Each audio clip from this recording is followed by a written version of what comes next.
ढेर सारा धन्यवाद, हृदय से सम्मान। आपने हमारा पिछला वीडियो देखा होगा और देखकर आनंद लिया होगा, जीवन के सच्चाई को कुछ तो समझा होगा। अगर आपने नहीं देखा है तो सर्च करके देखिएगा रामायण ज्ञान सरोवर, और अच्छा लगे तो सब्सक्राइब कीजिएगा। हम आपके जीवन से संबंधित ज्ञान बताते हैं, आपकी सफलता की राह बताते हैं, आपके सुकून का रास्ता बताते हैं। आप स्टूडेंट हैं, एम्प्लॉय हैं या व्यवसायी हैं, कोई गृहिणी हैं, चाहे जो भी हैं, आपके जीवन के लायक, आपके लायक जैसे मेला में सामान मिलता है वैसे ही रामायण ज्ञान सरोवर पे आपके लायक वीडियो मिलेगा। आप अपने जीवन से संबंधित किसी भी प्रश्नों के हल जान सकते हैं। फिलहाल आज का वीडियो बहुत ही महत्वपूर्ण है, बहुत ही अद्भुत है। आज मैं आपको सिद्ध करूंगा कि पहले मुर्गी नहीं, पहले अंडा आया था। आप हमेशा चर्चा सुनते होंगे कि पहले मुर्गी आई कि पहले अंडा। बहुत सारे वैज्ञानिकों ने भी सिद्ध किया है कि पहले मुर्गी आई, पहले मुर्गी आई, वैज्ञानिकों ने सिद्ध किया है। लेकिन आज मैं सिद्ध करूंगा कि पहले मुर्गी नहीं, पहले अंडा आया था। कैसे, आइए बताते हैं। अगर आप इस चैनल को सब्सक्राइब नहीं किए हैं तो सब्सक्राइब कर लीजिए रामायण ज्ञान सरोवर। आप जानते हैं कि कोई भी जीव बिना माँ के गर्भ का उत्पन्न नहीं हो सकता, निर्मित नहीं हो सकता। कोई भी वस्तु भी बिना गर्भ की निर्मित नहीं हो सकती। जो वैज्ञानिकों ने दावा किया है, जो वैज्ञानिकों ने शोध किया है कि पहले मुर्गी आई, उन सम्मानित वैज्ञानिकों से मैं जानना चाहता हूं कि मुर्गी कहां से आई, कहां से टपक गई। पहले मुर्गी आ ही नहीं सकती, मुर्गी बिना गर्भ के पैदा नहीं हो सकती। आप जानते हैं, आप गोबर में कीड़ों को पैदा होते हुए देखे होंगे, आप नालियों में कीड़ों को पैदा होते हुए देखे होंगे। आपने ऐसा भी सुना होगा कि गेहूं की बाली और पसीने से भीगे हुए कपड़े को एक साथ रखने पर चूहे पैदा होते हैं। कैसे होते हैं मैं आपको बताता हूँ। यह सारा विधान विधि का है। विधि मतलब सिस्टम, विधि मतलब शक्ति, विधि मतलब इस दुनिया को चलाने वाली सृष्टि। विधि मतलब सृष्टि। विधि किन किन तत्वों से बनती है, मैं यह बात अगले वीडियो में या किसी और वीडियो में बताऊंगा। फिर आप इतना समझ लीजिए कि इस वातावरण में, इस धरती और ब्रह्मांड में विधि कार्य करती है, जिसे शक्ति कहते हैं।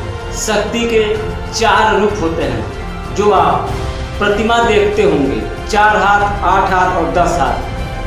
वो शक्तियाँ क्या हैं मैं किसी और वीडियो बताऊंगा। फिलहाल इतना समझ लीजिए कि वह विधि इस पर्यावरण में हमेशा कार्य करती है। वही विधि गोबर में कीड़ों को जन्म देती है, वही विधि माँ के गर्भ में बच्चे को निर्मित करती है। बाप के एक अंश से माँ के गर्भ में पुत्र का निर्माण होता है या पुत्री का निर्माण होता है, या किसी जीव के गर्भ में जीव का निर्माण होता है। बिना गर्भ का कोई वस्तु या कोई जीव निर्मित नहीं हो सकता। इसी तरह मुर्गी को पैदा होने के लिए गर्भ रहा होगा, मुर्गी को पैदा होने के लिए वो तत्व रहे होंगे जिनके मिश्रण से, जिनके मिलने से मुर्गी के बच्चे का निर्माण हुआ होगा, उसकी आकृति बनी होगी। माँ के गर्भ का काम कौन किया होगा? धरती की होगी। इस धरती में वो सारे तत्व मौजूद हैं जो किसी जीव में मौजूद हैं, जो किसी जंतु में मौजूद हैं। वह तत्व, सारे तत्व इस धरती में मौजूद हैं। उन्हीं तत्व, वो तत्व किसी न किसी भोजन के माध्यम से हमारे और आपके या किसी भी जीव के शरीर में आते हैं। वो सारे तत्व इस धरती में मौजूद हैं।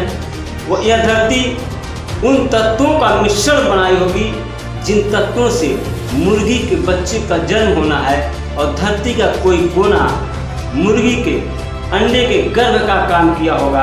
आप जानते हैं किसी भी जीव को उत्पन्न होने के लिए एक समय निहित है। जैसे मनुष्य 9 महीने में निर्मित होता है, माँ के गर्भ में 9 महीने में बच्चा विकसित होता है, ठीक उसी प्रकार पक्षियों का 21 दिन का समय निहित है।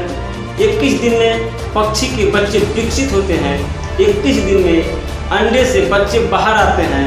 उन मिश्रणों को धरती के गर्भ में, वो सारे मिश्रण जिन मिश्रणों से मिलकर मुर्गी के बच्चे का निर्माण होना होगा, वो सारे मिश्रण धरती के गर्भ में एक जगह एकत्रित हुए होंगे और धरती का गर्भ अंडे का काम किया होगा, जिससे 21 दिन के बाद उन मिश्रणों में से बच्चा विकसित होकर बाहर आया होगा।